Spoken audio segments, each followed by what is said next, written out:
नमस्कार। हमारे YouTube channel Devansh vocational institute में आप सभी का स्वागत है। आज हमारी चर्चा का विषय रहेगा जो पेपर है पॉपुलेशन एंड एनवायरनमेंटल एजुकेशन। इसके लिए वाइवा लिया जाता है। उस वाइवा में कौन कौन से इम्पोर्टेंट क्वेश्चन पूछे जा सकते हैं, क्योंकि जब बच्चे वाइवा में जाते हैं तो उनके लिए सबसे बड़ी चिंता का विषय होता है कि हाय पता नहीं क्या पूछा जाएगा। तो यहाँ पर हम आपको एक हिंट दे रहे हैं कि वाइवा में आपसे क्या क्या पूछा जा सकता है या किस तरह के क्वेश्चन पूछे जाते हैं। तो आइए शुरू करते हैं। पहला क्वेश्चन आता है, first of all who use the term ecosystem, यानी कि सबसे पहले इको सिस्टम शब्द का प्रयोग किसने किया था। तो आपका आंसर आता है टेंसले। दूसरा क्वेश्चन आता है, हु वाज टेंसले, कि जो टेंसले हैं वे कौन थे। आपका आंसर आता है ब्रिटिश इकोलॉजिस्ट। तीसरा क्वेश्चन है, when was use the word ecosystem by Tansley, कि टेंसले ने इकोसिस्टम शब्द का प्रयोग सबसे पहले कब किया था। तो इसका आंसर होगा 1935 यानी कि सन 1935 में। नेक्स्ट क्वेश्चन आता है, name the functional unit of ecology, यानी कि इकोलॉजी की फंक्शनल यूनिट का नाम बताएं या इकोलॉजी की क्रियात्मक इकाई का नाम बताएं। तो आंसर है आपका इकोसिस्टम। नेक्स्ट क्वेश्चन आता है, name the components of ecosystem according to Odum, यानी कि ओडम के अनुसार इकोसिस्टम के कौन कौन से कंपोनेंट्स हो सकते हैं। सबसे पहले आपका आंसर आता है कि 6 कंपोनेंट्स होते हैं। यदि आपसे आगे पूछा जाता है तो आप इसे क्लैरिफाई भी कर सकते हैं कि 6 कंपोनेंट कौन कौन से होते हैं। नाम बताइए इसका। पहला आता है इनऑर्गेनिक सब्सटेंसेस, दूसरा आता है ऑर्गेनिक सब्सटेंसेस, तीसरा आता है क्लाइमेटिक रिजीम, चौथा आता है प्रोड्यूसर, पांचवा आता है फोटोट्रॉप्स, छठा आता है सैप्रोट्रॉफिक। नेक्स्ट क्वेश्चन है, name the functionally components of ecosystem, यानी कि फंक्शन के आधार पर इकोसिस्टम के कंपोनेंट कौन कौन से हो सकते हैं। तो इसका जवाब आएगा, फंक्शन के आधार पर इकोसिस्टम के 2 कंपोनेंट्स होते हैं, और वे 2 कंपोनेंट कौन कौन से होते हैं। पहला आता है ऑटोट्रॉफिक कंपोनेंट, दूसरा आता है हेट्रोट्रॉफिक कंपोनेंट। नेक्स्ट क्वेश्चन आता है, name the structurally component of ecosystem, यानी कि संरचना के आधार पर इकोसिस्टम के कौन कौन से कंपोनेंट हो सकते हैं। तो आपका आंसर आता है 4 कंपोनेंट होते हैं। पहला आता है एबायोटिक सब्सटेंसेस, दूसरा आता है प्रोड्यूसर, तीसरा आता है कंज्यूमर, चौथा आता है द डिकम्पोजर। नेक्स्ट क्वेश्चन आता है, मीनिंग ऑफ प्रोड्यूसर, यानी कि जो प्रोड्यूसर्स होते हैं उससे क्या तात्पर्य है, या इसे ऐसे भी पूछा जा सकता है कि प्रोड्यूसर का क्या अर्थ है। आपका आंसर आएगा, who makes own food with the help of photosynthesis, यानी कि जो फोटोसिंथेसिस की प्रक्रिया के द्वारा अपना भोजन स्वयं बनाते हैं उनको हम प्रोड्यूसर्स कहते हैं। नेक्स्ट क्वेश्चन आता है, give examples of food chain, यानी कि जो खाद्य श्रृंखला है, फूड चेन है, उसका कोई एग्जाम्पल देकर समझाएं। तो वैसे तो यहाँ पे बहुत सारी फूड चेन होती हैं, बहुत सारे एग्जाम्पल्स हैं, लेकिन मैंने एक छोटा सा एग्जाम्पल है जिसे आप टिप्स पर याद रख सकते हैं कि grassland, then grasshopper, then hoc, यानी कि घास या घास का मैदान, घास को खाया टिड्डे ने और टिड्डे को खाया बाज ने। तो एक छोटी फूड चेन बन जाती है।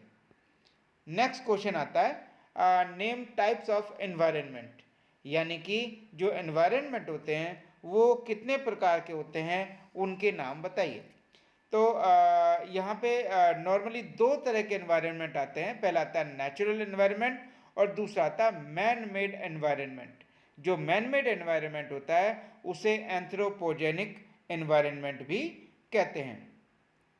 नेक्स्ट क्वेश्चन है, नेम कंपोनेंट्स ऑफ एनवायरनमेंट, यानी कि एनवायरनमेंट के घटक बताइए या एनवायरनमेंट के कंपोनेंट्स कौन कौन से होते हैं।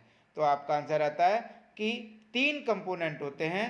पहला आता है एबायोटिक कंपोनेंट, दूसरा आता है बायोटिक कंपोनेंट और तीसरा आता है एनर्जी कंपोनेंट। नेक्स्ट क्वेश्चन है, percentage of oxygen in atmosphere, यानी कि वातावरण में जो ऑक्सीजन पाई जाती है उसकी मात्रा कितनी होती है। तो यहाँ पर आप आंसर दे सकते हैं कि लगभग 21%। एक्चुअल में आप देखेंगे तो परसेंटेज होती है इसकी 20.94%, लेकिन यदि आप लगभग 21% भी कहेंगे तो भी आपका आंसर सही माना जाएगा। नेक्स्ट क्वेश्चन आता है percentage of nitrogen in atmosphere, यानी कि वातावरण में नाइट्रोजन की मात्रा कितनी होती है। इसका आंसर होता है लगभग 78%। एक्चुअल में देखेंगे तो ये होता है 78.08%, लेकिन यदि आप लगभग 78% भी बोल देंगे तो आपका आंसर सही होगा। नेक्स्ट क्वेश्चन आता है द एटमॉस्फेयर कैन बी सब divided into how many parts, यानी कि जो हमारा वातावरण है एटमॉस्फेयर है उसे कितने भागों में विभाजित किया गया है। तो सबसे पहले आपका आंसर आएगा कि वातावरण को 4 भागों में विभाजित किया गया है। यदि टीचर पूछता है तो आप आगे इसके नाम भी बता सकते हैं कि पहला आता है ट्रोपोस्फेयर, दूसरा आता है स्ट्रेटोस्फेयर, तीसरा आता है मीजोस्फेयर और चौथा आता है आयोनोस्फेयर। नेक्स्ट क्वेश्चन आता है नेम एनी 2 नेचुरल डिजास्टर्स, यानी कि कोई से भी 2 प्राकृतिक आपदाओं के नाम बताएं। तो वैसे तो बहुत सारी आपदाएं हैं, आप किसी भी 2 का नाम ले सकते हैं। फॉर एग्जाम्पल यहाँ पे स्टॉर्म है, फ्लड है, यानी कि बाढ़ आती है, देन तूफान आता है, तो ये आपका आंसर सही हो जाएगा। देन नेक्स्ट क्वेश्चन आता है average population of India at present, यानी कि इस समय इंडिया की पॉपुलेशन कितनी है।